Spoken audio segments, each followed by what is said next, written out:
Et salut à tous, j'espère que vous allez bien. Aujourd'hui on se retrouve pour une nouvelle vidéo qui va vous parler de Warhammer Quest Black Fortress. Allez, c'est parti.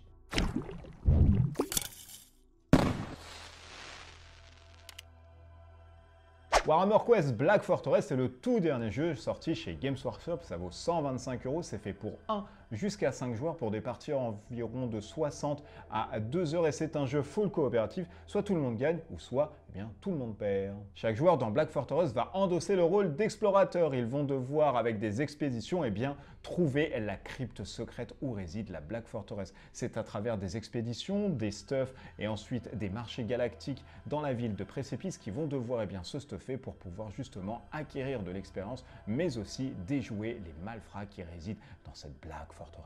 Allez, sans plus attendre, voyons ensemble comment se joue ce Warhammer Quest Black Fortress. C'est parti!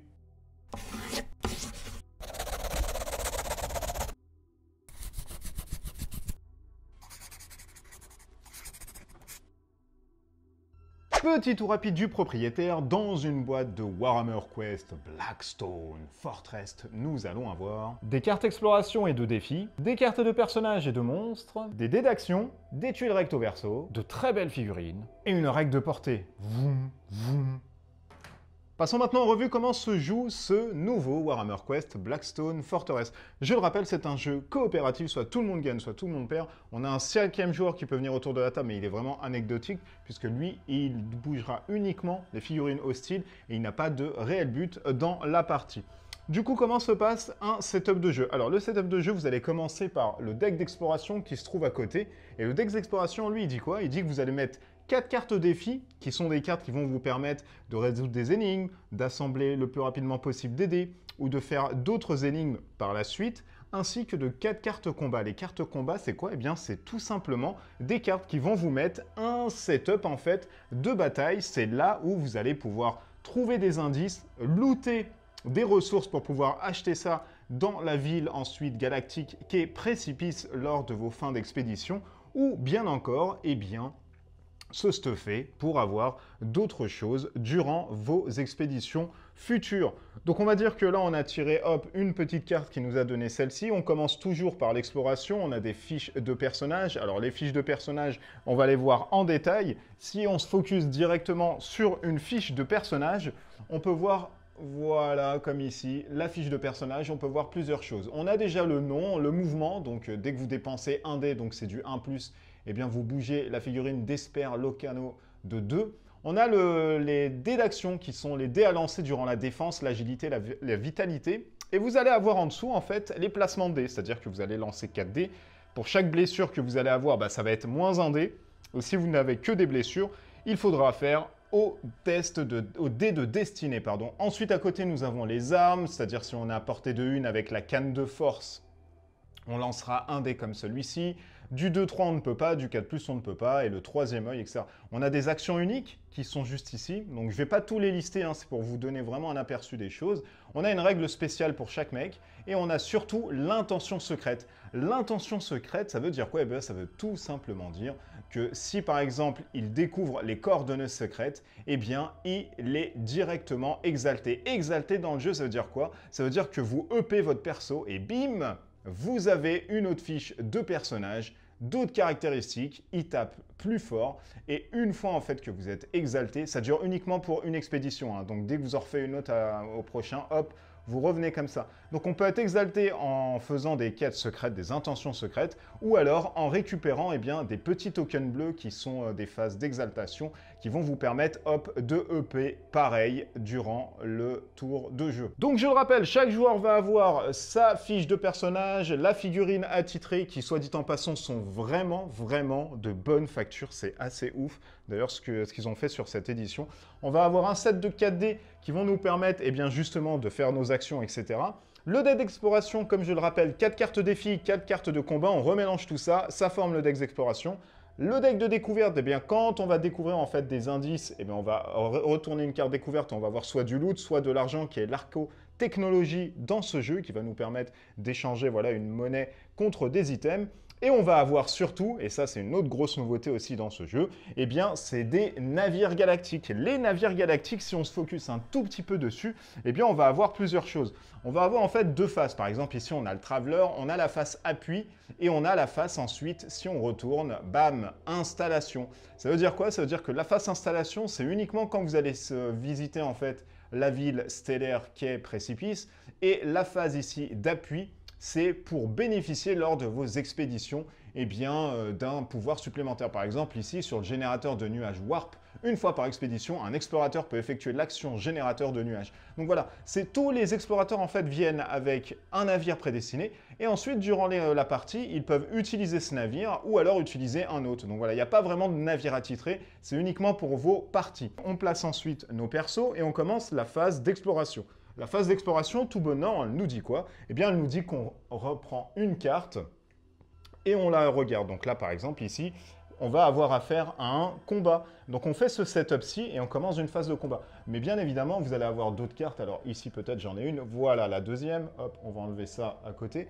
Eh bien, celle-ci, par exemple, c'est un défi. Et là, on a le savoir secret. Le chef écrit blablabla. Donc ça, je vous épargne un peu le fluff et je vous épargne surtout les trucs pour pas vous spoiler davantage. Et durant le combat, ici, comme cette carte nous l'indique, eh bien, nous allons avoir un setup. Alors là, c'est un setup vraiment anecdotique. Hein. C'est vraiment pour vous montrer comment se passe le jeu. Une fois qu'on passe à cette phase-ci, donc bien sûr, je le rappelle, phase d'expédition, on résout une carte. Si c'est un défi, on passe ensuite à la phase de soins, parce que vous allez avoir des morts, etc. durant la partie, vous allez pouvoir les repopper. C'est pas sûr, parce qu'ils peuvent avoir une mort directement certaine, et auquel cas, on leur met une carte qui est ici Mortis, donc ils reviendront plus du tout durant la partie entière et la campagne. Ça, c'est archi bien foutu aussi. J'aime beaucoup ce côté fluff et ce côté, voilà, une impulsion dans toute la partie. Mais si c'est une carte combat, hop, on passe sur un autre tour qui est totalement différent. D'une part, on va placer, sur le combat, si c'est un combat d'embuscade ou autre chose, mais ça, je ne vous l'explique pas parce que vous allez lire les règles et vous allez voir que c'est hyper simple. On va placer en fait ici une chambre cryo qui est directement la chambre où vous commencez tous les combats et toutes les expéditions quand il y a un combat. C'est le starting point du truc, c'est un peu le hangar, c'est un peu le sas en fait de sécurité. Ensuite là, je vous fais une map anecdotique vraiment de base. Et pour chaque point découverte qu'on va avoir, donc là on va en avoir 4 sur une map généralement, mais là on en a uniquement un pour l'exemple, eh bien on tire une carte de rencontre. La carte de rencontre, elle dit quoi? Elle dit que sur par exemple le point 1, il y aura 8 traitors Guardsman. Ensuite je retire une carte pour le point 2, je vais sur le point 2, il y aura 8 traitors. Je tire une carte sur le point 3, etc. Vous l'avez compris. Donc ces cartes-ci, il y en a 8. On les met au-dessus du 1, juste ici, voilà. Et ensuite, on place nos Guardsmen. Donc on va placer ça ici. Alors sur une tuile, on peut mettre 2 personnes comme ça, qui sont hyper grandes, ou alors 3 personnes qui sont hyper petites, ou alors une personne grande et 2 personnes petites, etc. Ou alors une seule immense, carcasse. Du coup, là, on va les positionner à côté. Voilà, on va en mettre par exemple 3 ici. C'est vraiment pour vous donner un ordre d'idée d'un setup d'une bataille, pour que vous compreniez un peu. Voilà, tac, on va les mettre là. Voilà, donc ça, on va les mettre comme ça. Donc vous voyez que ça va vite se remplir et ça va vite être des tirs croisés à droite et à gauche. Une fois qu'on a fait ceci, eh bien, il nous reste à faire la piste d'initiative. La piste d'initiative, elle dit quoi? Eh bien, elle dit comme dans Mice and Mystics, vous allez avoir des cartes qui sont ici. Voilà, je vais vous montrer caméra déportée. Et qui vont vous dire quoi? Eh bien, qui vont vous dire dans quel ordre vous allez jouer, en fait, vos personnages. C'est-à-dire, lui va agir en premier, lui va agir en deuxième, etc. Et vous allez voir qu'il y a tout un aspect stratégique dans quelques accents. Donc, on va mettre le groupe d'intervention 1. On va mettre ensuite Janus Drake, qui est le Rogue Trader. Et on va mettre UR025, qui est le robot impérial. Alors, bien évidemment, je vous ai mis uniquement 2 figurines, c'est pour vous montrer, pour ne pas prendre une proportion assez large sur la vidéo, pour pas que ça soit indigeste, mais vous jouez toujours et toujours à 4 explorateurs. Vous êtes dans l'obligation d'en avoir 4, même si vous jouez à 1, vous prenez 4, si vous jouez à 2, vous en prenez 4, à 3, à 4, et à 4, eh bien à 4. Donc on mélange ensuite les cartes initiatives, et on va les positionner directement sur la petite phase ici que vous avez, qui est la piste d'initiative. Donc on en pose une, voilà, ici. Le numéro 1 se met là, le numéro 2 se met là, et le numéro 3 se met ici. Bien sûr, vous l'avez compris, s'il y a plus de joueurs, eh bien vous mettez plus de choses, etc. Une fois qu'on a fini ceci, On va ensuite lancer les dés du destin. Pour ceux qui connaissent un peu Silver Tower, c'est à peu près la même chose ici. Ce sont des dés que vous allez pouvoir récupérer durant vos tours, en plus des 4 dés, à un maximum de 2 par personnage en plus. Du coup, nous allons prendre les dés, nous allons les lancer, voilà. Et quand on lance les dés, petite chose supplémentaire, tous les doubles, les triples, les quadruples et toutes les faces que vous allez faire qui vont être de même valeur, vous allez les défausser directement. C'est-à-dire ici, double 6, bim, ça va ici. Le 2, le 4 et le 1, bah pour ma pomme, voilà, j'aurai 3 dés directement à la prochaine phase. Et on fait ça, hein, bien sûr, à chaque début de ronde. Une fois qu'on a fait ceci, hop, il y a un petit portail ici, je ne vous l'ai pas expliqué, je suis en train de le voir. Le portail ici va tout simplement vous faire office, en fait, d'un appel d'un élévateur qui va vous permettre de finir l'expédition, puisque vous allez voir, ça va être des vagues et des vagues à chaque fois avec des renforts, etc. Il faudra vite récupérer des indices pour pouvoir s'échapper, puisque on ne peut pas s'échapper d'un corridor, comme d'une chambre plus précisément, où on arrive, puisque la chambre, elle met du temps, en fait, et voire des semaines et des mois, quand on l'explique dans le fleuve, pour pouvoir se remettre en état de marche. Du coup, quand on a fait tout ceci, eh bien, on passe ensuite à la phase d'action des joueurs. Donc, on va révéler directement une à une. Voilà, là, on a Janus Drake qui joue en premier. Ici, on a UR025 et on a ensuite le groupe d'hostiles. Alors, bien évidemment, ça va changer de tour en tour. Ça ne sera toujours pas le même schéma. Plus précisément, excusez-moi du peu. Mais pour le coup, voilà, on peut avoir le groupe d'hostiles qui joue en premier, etc. Une fois qu'on a fait ça, on lance ensuite nos dés. Donc voilà, on va les lancer. On a un 3, voilà, on a un 3 qui se met là. On a un 2, on a ensuite un 2. Voilà, on s'en fout, on fait n'importe quoi, c'est pas grave, c'est pour l'exemple. On va dire que lui a 3 dés et il se met comme ça, voilà. Là, c'est vraiment pour vous expliquer comment ça marche. Une fois qu'on a fait ceci, on a la phase qui va permettre de permuter, en fait, nos joueurs. Ça veut dire quoi? Ça veut dire que tout bonnement, si j'avais eu le groupe de style ici, et UR025, et que Janus Drake, qui a une ligne de vue, etc., sur son UR025, veut lui faire des tirs de couverture pour que l'UR025 prenne sa place, eh bien, il le peut. Ça veut dire que là, Janus Drake va dire, vas-y, prends ma place, moi je te couvre, bam. Et ça, c'est assez bien foutu comme système, j'aime beaucoup. Ça permet de faire vraiment des strats par rapport au hasard de la piste. C'est très, très, très bien fait. Et du coup, c'est UR025, le robot, qui va jouer en premier. Ensuite, une fois qu'on a fait les tirs de couverture, alors on peut swamper 2 mecs uniquement une fois. Hein. C'est-à-dire que Janus Drake ne pourrait pas swamper une autre fois, c'est plus possible. Une fois qu'il l'a fait une fois avec le UR025, les deux ne peuvent plus rien faire. Une fois qu'on a fait ceci, on va ensuite, si l'on souhaite, c'est pas non plus important et primordial, si c'est important, mais c'est pas non plus obligatoire, on va pouvoir défausser un dé d'action pour pouvoir faire une phase de manœuvre. La phase de manœuvre, elle dit quoi? Elle dit qu'on va lancer le dé d'agilité, qui va nous permettre ensuite de prendre position et de jouer aussi avant les hostiles. Donc voilà, on a 2 fenêtres qui nous permettent vraiment d'avoir un effet certain sur cette piste d'initiative. Donc par exemple ici, Janus Drake, lui, qui voudrait jouer par exemple avant le groupe d'hostiles, il lance un dé. Les dés sont hyper simples et oh merci pour une fois, eh bien tous les jeux vraiment d'escarmouche et tous les jeux de dungeon crawler et tout ce que vous voulez devraient avoir des dés aussi simples que celui-ci, puisque une face sans rien, c'est rien. Une face avec un dégât, c'est soit un bouclier, soit un dégât. Une face avec 2 dégâts, eh bien c'est soit un dégât, une blessure grave, donc une blessure qui vaut 3, ou alors, eh bien 2 boucliers en moins. Donc ça, c'est hyper simple, et oh merci, là c'est hyper fluide sur le jeu. Donc là, je n'ai rien fait, j'ai perdu mon dé d'action. Par contre, si j'avais fait, par exemple, un bouclier comme celui-ci, ou une blessure, appelez-le comme vous voulez, eh bien je peux swamper Janus Drake à une case par rapport à sa gauche et à sa droite. C'est-à-dire je peux prendre directement, hop, le groupe de style, tac, je le mets ici. Si par contre, je fais un double critique comme celui-ci, qui est directement de petite valeur, eh bien là, je peux prendre sur la piste n'importe quel groupe de style et je peux swamper avec n'importe qui. Donc ça, c'est vachement, vachement bien. Attention toutefois, puisque l'agilité, par exemple, sur le robot, c'est uniquement un simple dé comme ça, où il n'y a pas vraiment de face. Donc il faudra vraiment jouer avec les skills de vos personnages. Une fois qu'on a fait tout ceci, eh bien on est enfin prêt à jouer. Donc on va jouer par exemple le UR025. UR025, il va dépenser, un dé de destinée qui est le 1, il va bouger de 1, donc il va se mettre là, puisque là, son move est de 1. Alors, vous voyez tout ce qui est tracé rouge, tracé blanc. Les rouges, vous ne pouvez pas ensuite passer, par exemple, comme ça, c'est pas possible, ce sont des couloirs et des lignes de vue qui bloquent. Par contre, tout ce qui est tracé blanc, comme celui-ci, ça va offrir une couverture, en fait, aux personnes, si on trace une ligne de vue qui soit au-delà ou qui traverse directement ces petits encarts blancs. Par contre, on peut bien évidemment se déplacer. Donc j'ai fait ça avec lui, je vais dépenser encore le 4, et si je dépense un 4, lui R025 avance de 2, donc 1 et 2. J'ai dépensé 2 dés destinés avec lui, il me reste 3 dés avec lui. Je peux, par exemple, tirer au canon d'assaut. Alors, le canon d'assaut et la ligne de vue, c'est très simple. On prend le milieu de la tuile où on est, on prend le milieu de la tuile où on attaque, et ensuite on trace une ligne de vue. Si c'est bloqué par ça, une ligne blanche, eh bien c'est un couvert, c'est-à-dire que les dégâts qu'on va faire vont être réduits de 1, c'est-à-dire un dégât, ça sera 0, et un dégât critique, au lieu de faire une blessure lourde, ça sera une blessure, eh bien, uniquement simple. Par contre, quand on est adjacent comme ça, il n'y a plus de couverture, et vous allez voir qu'on peut aussi ne pas subir le couverture. Du coup, pour ne pas subir le couverture, on va finir même là-dessus, pour la phase d'action, eh bien on dépense 2 dés, un dé pour viser, qui est de 1+, et un autre dé qui nous permet de faire une attaque. Si bien que là, ensuite, on ignore les couvertures et on commence à tirailler de part et d'autre. Donc là, par exemple, on va tirer avec le 5 du canon d'assaut, qui nous dit que, par exemple, sur un 4+, voilà, c'est ça, eh bien, on attaque 2 fois, et sur un 6+, on a droit à 3 attaques. Donc, vous voyez, il mitraille comme ça, comme le Robocop. Du coup, on lance ce dé-là, puisqu'on est à portée... Non, pardon, on est à portée 1. Donc, on lance ce dé-ci.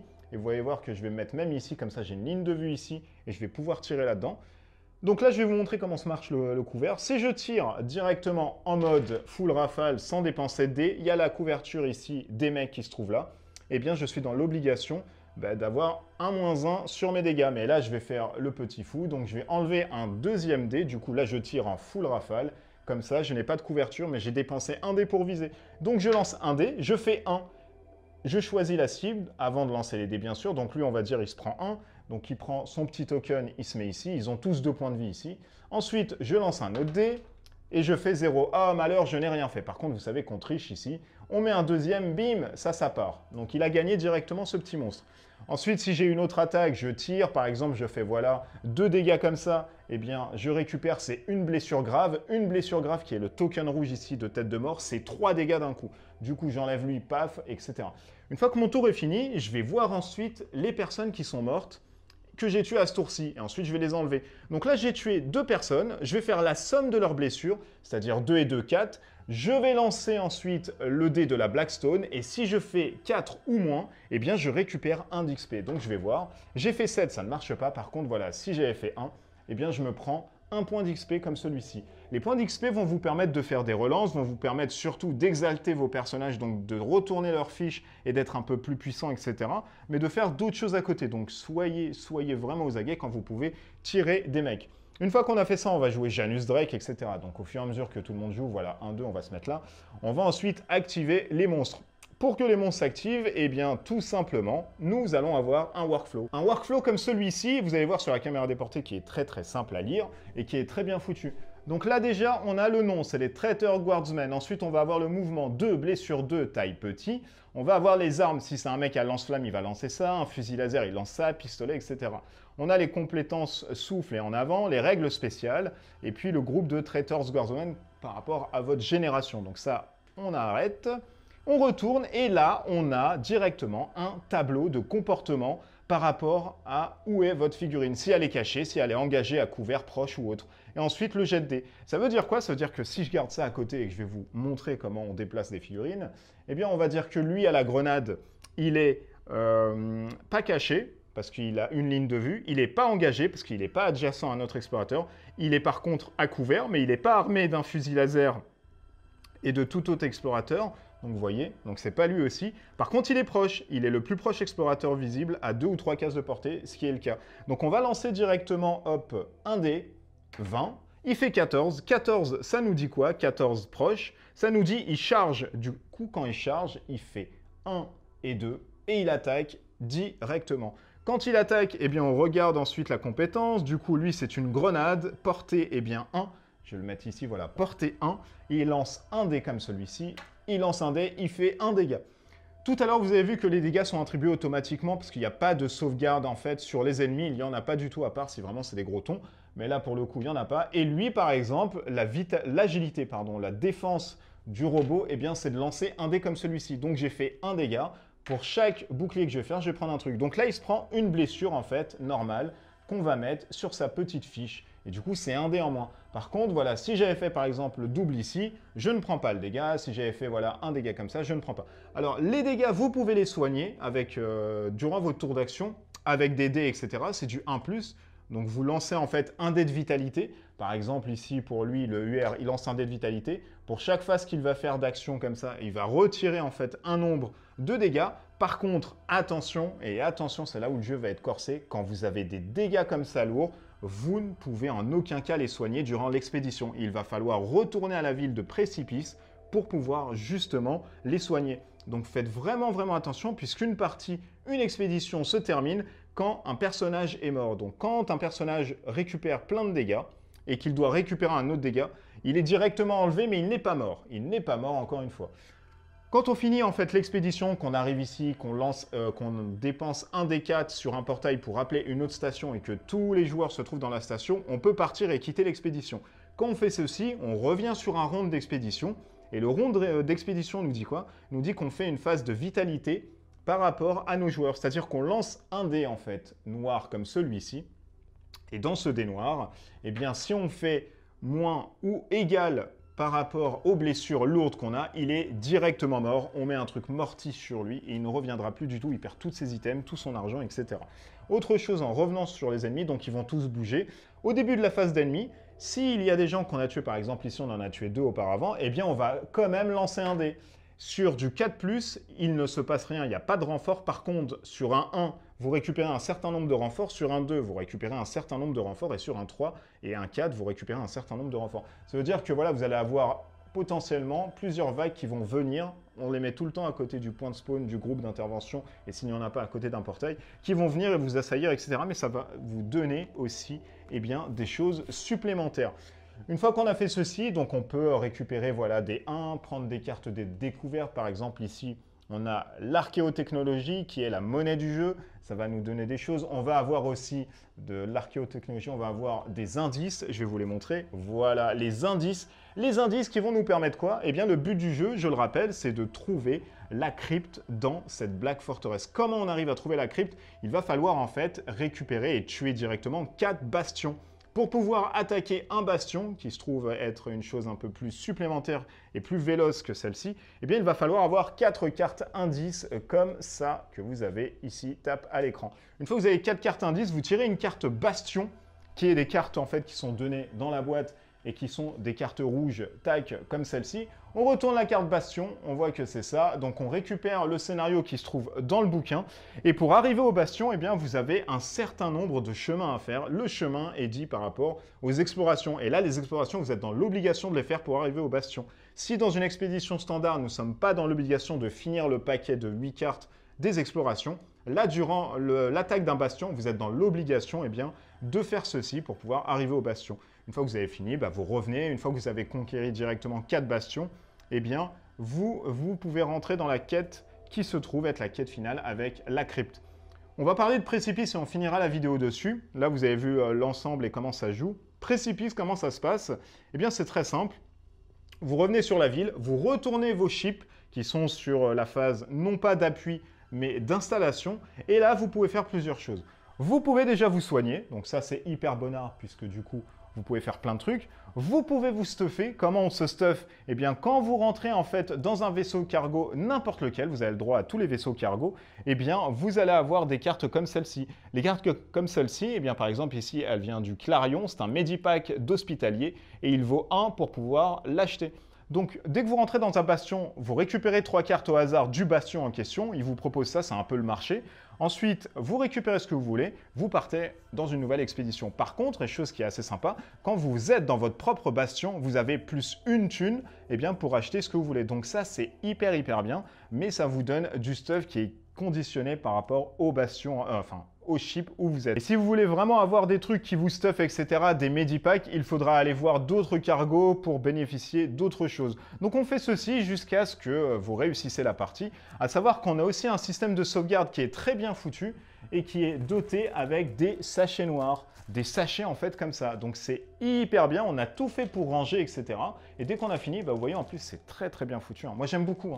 J'aime beaucoup cette version là de Warhammer Quest. Ils nous ont fait vraiment un truc aux oignons. Et une fois qu'on a fini bien tout ça, bah, vous êtes fin prêt à faire une autre expédition. Voilà, vous avez vu ce qu'il y avait dans cette boîte de Warhammer Quest Black Fortress et comment on y jouait. Nous allons passer maintenant au débrief. C'est parti!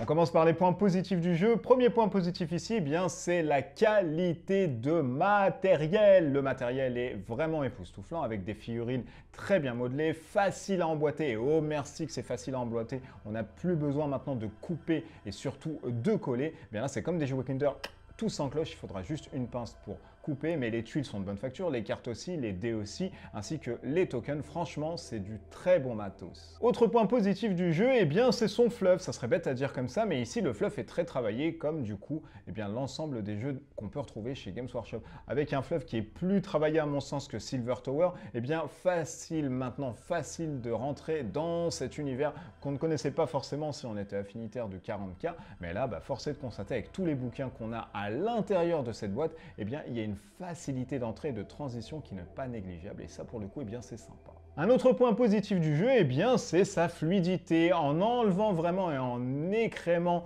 eh bien, le système de combat, on n'a plus de dés, de lancer de dés à faire si on blesse, si on touche. Là, on a juste à lancer les dés d'action et infliger directement des dégâts. Avec tout ceci et ses facilités de déplacement et surtout eh bien, son workflow pour le joueur des hostiles en IA, force est de constater, on prend vraiment plaisir quand on joue tout seul ou alors à 4 joueurs. Et le dernier point positif ici pour moi, c'est sa replay value avec des expéditions qui vont être vraiment de manière random par rapport aux cartes exploration que vous allez tirer. Vous allez avoir des défis, vous allez ensuite récupérer 4 indices pour pouvoir eh bien, détruire un bastion, sachant qu'il faut 4 bastions pour rentrer dans la crypte. Enfin voilà, vous avez des heures et des heures de jeu à coupler à cela eh bien, les cartes random de combat qui vont faire office eh bien, de placement de tuiles. Vous allez avoir vraiment de tas d'heures à faire à ce Warhammer Quest. Passons maintenant en revue les points négatifs du jeu. Si je vous ai dit au préalable que ce jeu se jouait de 1 jusqu'à 5 joueurs, force est de constater que le 5e joueur ici ne fait office que de joueurs hostiles, c'est-à-dire il va les déplacer directement. Il va enlever certes le workflow et puis la table de mouvement et de chartes qu'il aurait inclus, mais pour le coup, il n'a pas réellement en fait d'objectif à faire, si bien que ce 5e joueur est gadget uniquement pour moi, du coup jouer uniquement à 4 joueurs maximum quand vous jouez à Warhammer Quest. Autre point négatif du jeu, eh bien c'est le fait qu'il soit très dur quand vous allez commencer votre partie. Vous allez voir que finalement, eh bien c'est un aspect du jeu qui est vraiment intéressant puisqu'on a une fluidité, une évolution en fait dans la courbe d'apprentissage, si bien que vos premières parties vont être très dures, mais plus vous allez vous stuffer, plus vous allez connaître les ennemis, plus vous allez prendre eh bien, moins de risques, vous mettre à couvert, etc.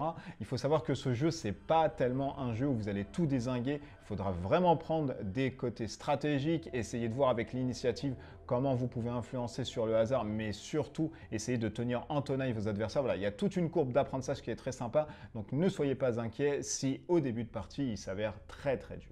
Et enfin, dernier point négatif pour moi dans ce jeu, c'est qu'il n'y a pas de Space Marine. Alors vous l'aurez compris, c'est uniquement un truc qui m'est propre à moi, mais on ne retrouve pas des orques, on ne retrouve pas ensuite, eh bien pourquoi pas des Eldar, des Tau, au-delà en fait des héros et des explorateurs que vous allez trouver. Mais bon, force est de constater qu'on aurait quand même aimé un peu de Space Marine à l'intérieur. Alors est-ce que je recommande finalement ce Warhammer Quest Black Fortress? Eh bien c'est un gros oui si vous aimez les jeux solo comme moi, si vous aimez les jeux d'aventure et les jeux d'action comme moi, si vous aimez les dungeon crawlers, si bien que celui-ci n'en est pas un à proprement parler, mais vous aimez les jeux d'aventure où il se passe des choses et du fluff comme moi, et que vous aimez les belles figurines comme moi, eh bien du coup, vous devez foncer impérativement sur cette Black Fortress. Gardez quand même à l'esprit que c'est 125 € qui sont encore une fois justifiés ici pour ma part, avec de très belles figurines, de très belles tuiles et plusieurs heures de jeu avec une réelle plus-value qui est assez grande. Je pense qu'ils sont en train de suivre le jeu puisqu'ils incitent en fait à l'intérieur et bien que d'autres extensions vont suivre. Donc je pense qu'il va vraiment être suivi, pas comme le Silver Tower qui a été sorti avec des white dwarfs. Là, il y aura, je pense, des petites boîtes, etc. Donc il y aura quelque chose à faire, en tout cas, j'espère et je croise les doigts sur ce jeu. Donc voilà, force est de constater que si vous aimez vraiment tout ce qui est univers intergalactique, Warhammer 40 000 et surtout voilà, les dungeon crawlers, les jeux d'aventure où on se raconte une histoire, vous devez foncer impérativement là-dessus. Avec un gameplay fluide, intuitif, des lancers de dés où il n'y a plus de table à consulter et puis surtout son fluff et ses longues parties, Warhammer Quest saura vous séduire.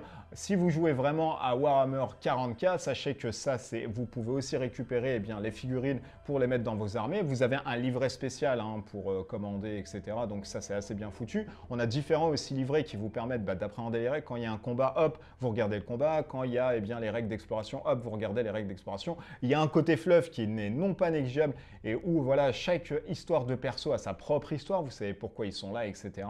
Tout ça répertorié dans un guide. Franchement, il y a énormément de trucs à faire. La ville de précipice aussi est très sympa. Elle va vous donner des cartes legs à retourner en début de phase de prépice qui va justement écourter vos parties en vous disant attention, tu n'as pas tellement de temps pour pouvoir faire cette expédition, qui vont vous rapporter d'autres bêtes à l'intérieur des rencontres. Voilà, il y a vraiment énormément de trucs à faire. C'est une belle refonte, c'est un beau truc de Warhammer Quest et franchement, j'en suis très content. Voilà, cette review sur Warhammer Quest Black Fortress est finie. J'espère qu'elle vous a plu. N'hésitez pas à me laisser en commentaire vos avis par rapport à ce que vous avez vu. Est-ce que vous êtes comme moi assez enthousiaste? Mais moi, j'ai des heures de partie, donc je sais grosso modo que c'est assez bien. Mais si vous êtes comme moi, voilà, aficionados de Warhammer 40K et que vous attendiez celui-ci, moi, je ne l'attendais pas forcément. Et franchement, c'est une très bonne surprise. Mettez-moi en commentaire, vos avis là-dessus. N'hésitez pas à vous abonner à Facebook, Twitter ainsi qu'Instagram, mais surtout à vous abonner à la chaîne YouTube, mettre la cloche pour être directement en contact dès que je vais faire une nouvelle vidéo, mais surtout à me donner vos avis là en bas, là directement, vous m'écrivez